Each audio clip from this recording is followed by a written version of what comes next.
Hey, what's up? I'm Tanisha F, and I am back again with another video. I do videos that help you heal from the inside and out through faith. I do videos that help you heal from the inside out with food, as far as vegetarian, vegan, pescatarian recipes. And I also do videos that just help you heal from just feeling lost. So I want to help you discover your identity and how to know your purpose and just all types of different things that help us as women. So thank you for tuning in. So today we're going to be talking about being intentional and paying attention to the dreams that you have.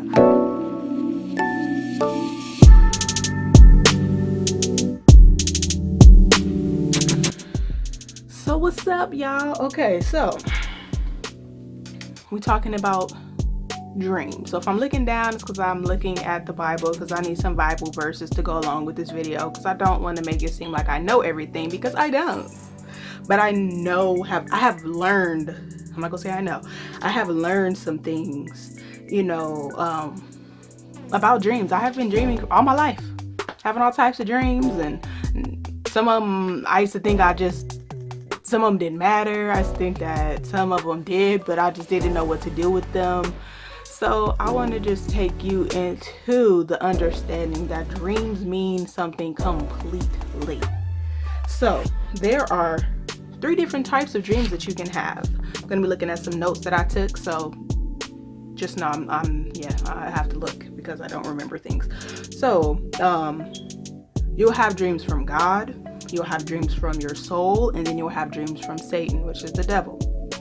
So the ones from God will give you direction, will give you instruction, will give you confirmation. The soulish dreams can be like your vain desires sometimes, or just your desires in general, and can be very emotional sometimes. And then the dreams from the devil are completely evil. You can like have these eerie feelings, like you wake up like something ain't right, or you wake up just in total like shock. You want to just hop out the bed, your heart is beating. It was just like a complete nightmare, and it's crazy. Like, so I even want to share some dreams that I've had that I knew that were not of God, but it wasn't a quick process to understand that these were satanic dreams, and I didn't know what to do with them. And then also when I learned what to do with them, I started to just see spiritual warfare very differently. So when we talk about the dreams from God, and how do we know that all dreams can be interpreted, so maybe symbolisms and wordings and colors and numbers and shapes and things like that, and those things actually mean things. So if you see like a color that stood out to you, look that color up in the Bible. So say you see something like purple, you see that purple means royalty or riches, and you never really know what's really about to embark into your life, or even you may be dreaming of someone else and something's about to embark in their life. So you see these purple colors, you see these numbers. I believe the number 7 is the number of completion. So maybe there's something that you just feel like you can't do, or you're trying to get done and you don't feel like you can complete it, but God will send you the dream where it's just showing you you're going to complete the task. So just stick to the faith and complete it by praying over that dream. So even after you have the dreams, you want to always go straight into prayer. It doesn't matter if it's an evil dream, it doesn't matter if it's a soulless dream, and it doesn't matter of course it matters if it's a God dream. You definitely need to pray over those. So you want to pray over the ones that are from God too, for his will to come to pass for your life. For the soulless dreams, if they're vain desires or just some things that you really want, you want to pray over them, or you want to pray them away. It depends on what kind of dream or what type of feelings or what type of things that you were doing in that dream. And with the dreams of Satan, you want to pray away, destroy those dreams, because dreams can mean that you're coming into agreement with certain things.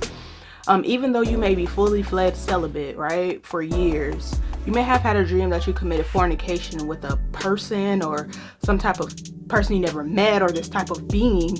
And our spiritual bodies do not sleep. Our bodies sleep, but our spiritual bodies are still awake. Our spirits, I want to say spiritual bodies, our spirits are still awake.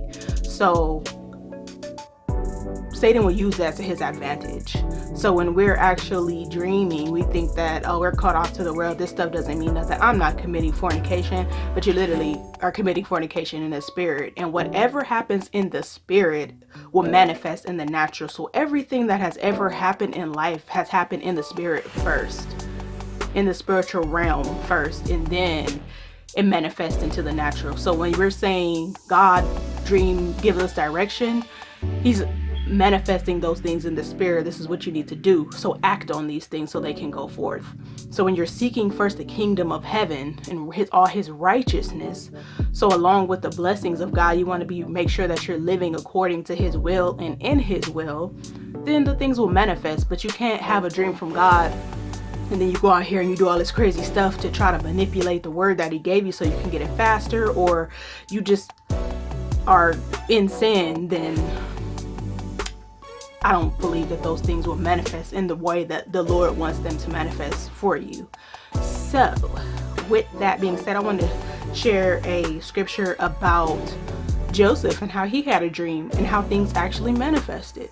So Joseph was a son of a man named Israel. He was a brother of 11, and his dad's name was Israel. So Israel showed more favor to Joseph more than what he showed to all the rest of his brothers. So he done made him a coat. He just like took him under his wing. He like paid him more attention. I don't know if you want to say he was his favorite. Like people feel like they have a favorite, like people have favorite children. Well, this was Israel's favorite.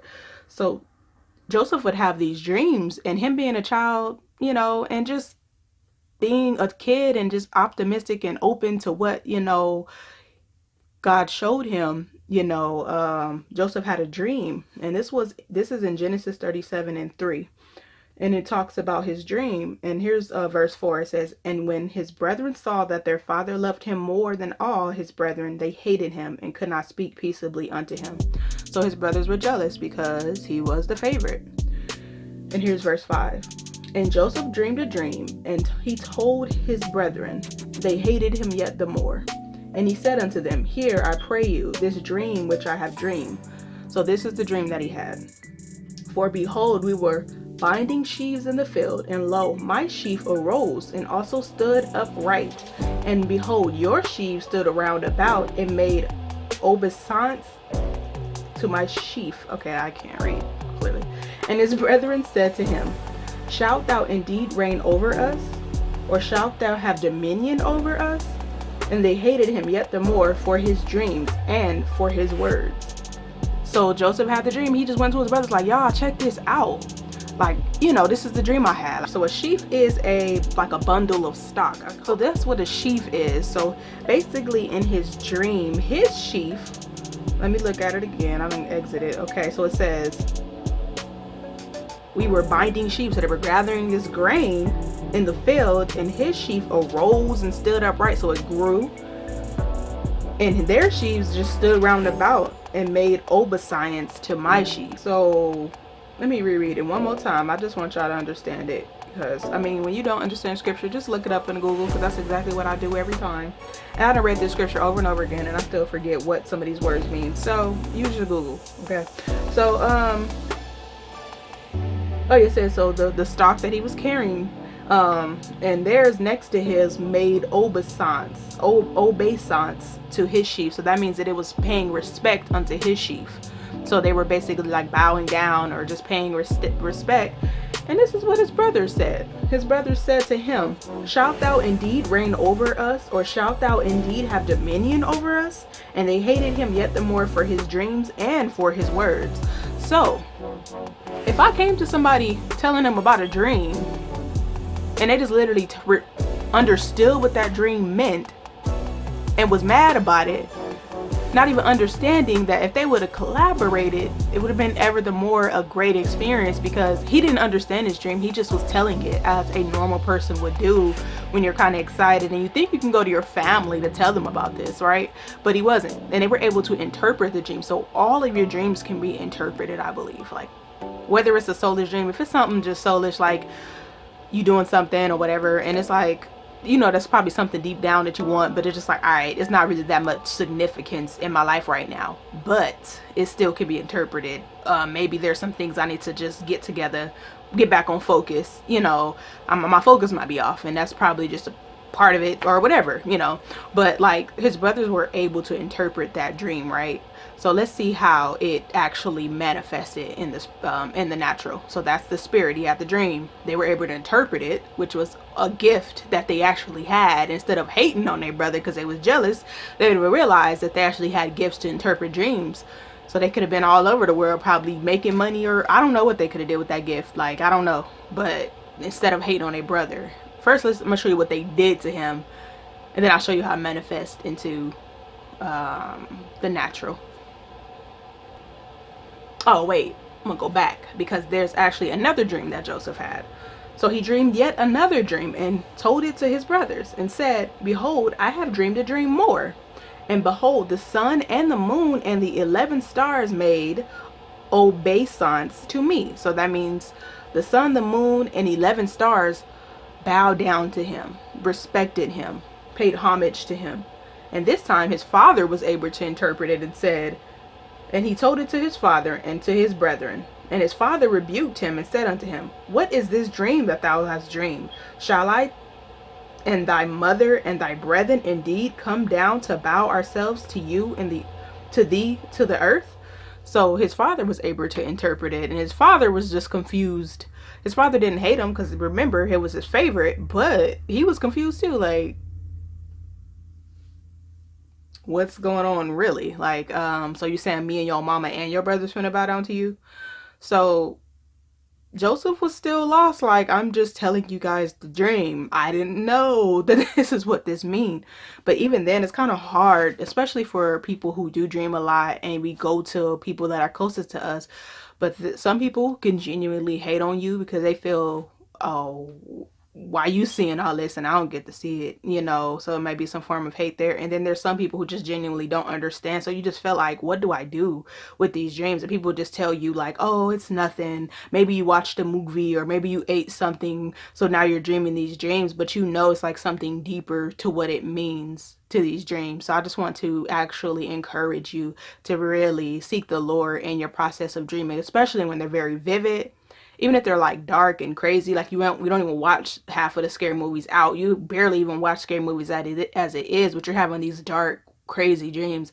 I would really urge you to really seek after the Lord. And this is even proof in the Bible that dreams are necessary. Because why did Joseph even tell? Why is it even the Bible for one? And then why did Joseph go and tell his brothers and his family? And how the heck did his family how were they able to interpret it, right? So even then, they were all still in doubt, like, okay, this is what you're seeing, and this is what this means. So what you saying, we finna bow down to you?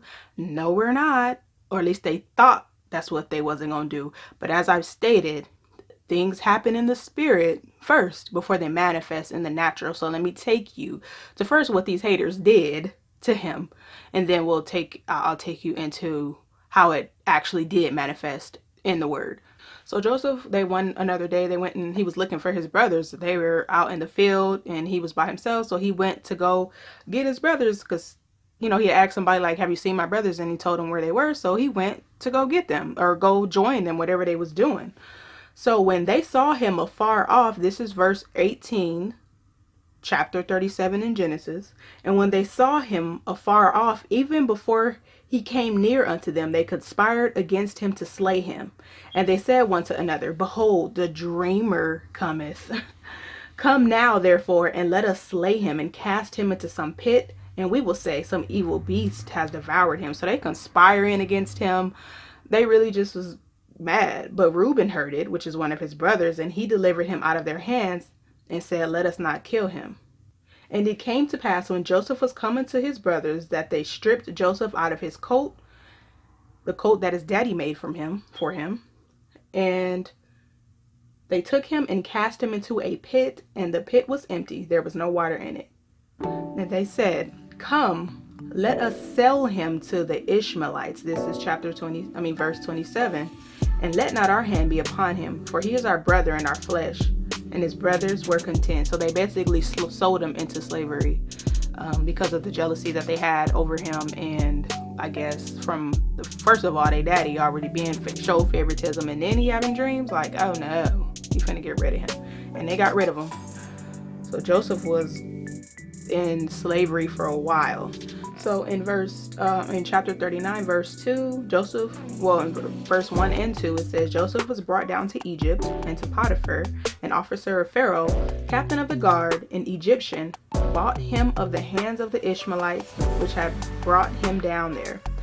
And the Lord was with Joseph, and he was a prosperous man, and he was in the Egyptian house. So during this time, even though God was with him, he did go through a lot of trials and tribulations. Got, I believe, thrown into prison, all type of stuff because people lied on him, a woman lied on him, and all type of things. And he was also able to interpret some of the king's dreams, because the king was having dreams, and he had like magicians and other people that would try to get him to understand his dreams, but nobody could understand but Joseph. By the will of God and by the help of the Lord, he was able to help him interpret his dreams, and he saved them from like I forget if it was 8 or 7 year drought, because he was able to interpret the king's dream. So he was able, like, he was doing horribly, and then the king actually appointed him to serve him and really have command and just do all types of things over his kingdom. So he kind of ran the kingdom after he was able to interpret that dream. Joseph, even after being sold into slavery and thrown into prison and all types of stuff like he was going through, I'm pretty sure mentally, emotionally, he done been rejected by his brothers. He don't have no father, no mother no more, so his identity, like everything, that he had to go through, he was raised to run the kingdom, because the king trusted him as far as him being able to interpret that dream that nobody could. He was able to do that, and not even just interpret it, but the king actually wanted other people to figure out what kind of dream he had, that he didn't even tell them what the dream was. So Joseph was able to know what dream he had without him telling him, and interpret it. So with that being said, this is everything that happened after the brothers basically sold him for 20 pieces of silver, I believe. Yeah, so because of the drought, there was a famine that happened all over the land. So it affected all the land around. So even while Joseph was in the palace and running the kingdom, in chapter 41 in Genesis, verse 57, it says, and all the countries came into Egypt to Joseph to buy corn, because the famine was so sore in all the lands. So his brothers wound up coming because they needed corn. They didn't have any food because of the famine and everything that was going on. So different families and everybody was coming from different areas to collect food, because Joseph set up a system that helped them save a lot of food so they could prepare for what was coming. So when the famine actually came, his brothers and them came, and they didn't even recognize him, but then they understood after he made himself known to them that was them, and they felt so bad. It was years went by. Joseph that had 2 kids, like all type of stuff that happened, and at the end they wound up bowing down to him, and with just they were sorry, for what they had done, and now they needed him, because they were really struggling with the famine and everything, So I'm gonna read that part, and then I'll just go back into just the teaching about dreams. So yeah, they wound up bowing down to him. It says, and when Joseph came home, they brought him the present which was in their hand into the house. So they were bringing him a present. It's a whole backstory. You need to read it. I just want to really focus on how the dream manifested. And they bowed themselves to him to the earth. That's verse 26, chapter 43, Genesis. And they did find out that was their brother, and you read it. But yeah, just crazy. So he had these dreams years. So some dreams don't really manifest until years and years later. Sometimes we don't know what our life is going to turn out like, but God will give us glimpses, and he doesn't tell us the process of how we're going to get there, but sometimes he'll give you a dream to just show, like, this is where you're going to be. You're going to be just above and beyond your issues. And you know, you may think that, you know, right now it sucks or doesn't feel good or you're going through a lot, and you just don't see the end result, but it's really great. So I can only imagine how Joseph felt, you know, having this dream as a kid, telling them, and then them being angry and their father not understanding, and then, you know, he just wanted to feel welcomed with his brothers, and they sell him off, and then he goes to prison and all these other horrible situations. Then he comes to ruling a whole kingdom, to his brothers actually bowing down to him, you know. So, you know, that's really how things actually operate in the spirit. So even in the negative mind state of things, things do operate in the spirit before it manifests in the natural. So I would tell you to really pay attention to your dreams. There are 2 books that I'm going to link below that I really think you should purchase on Amazon. And it actually helps, you know, they actually explain about dreams. And, you know, you may not be a called to be prophet in the office, but I believe that most believers do have some form of prophetic gift in them that God just lets them use, you know. And it's a great resource. Like, you wouldn't know what's going on in your life, you know, and you always having these dreams and things, you know. Use the dreams to see, you know. And it even helps you understand some type of demonic issues that go on in your life and your bloodline, things like that. And that's for another video, and I really want to go in depth with this, so I'm going to make maybe 1 or 2 more videos about dreams, but this is just the basics. I want to actually, I hope y'all don't hear that in the background. They cutting grass outside. I really hope it's not too loud. But with that being said, I would urge you to really pay attention to your dreams, because they do mean something. So I appreciate y'all for tuning in. I have a blog you can check out, just more resources that I just want to help people grow in whatever areas that, you know, is best fit for you. Healing, inner healing, faith, purpose, and of course eating your healthier. There's so much stuff out there now, it's just like, it's crazy, and it just gets better and better. So I appreciate y'all. Peace out. I'm Sanisha F. Deuces.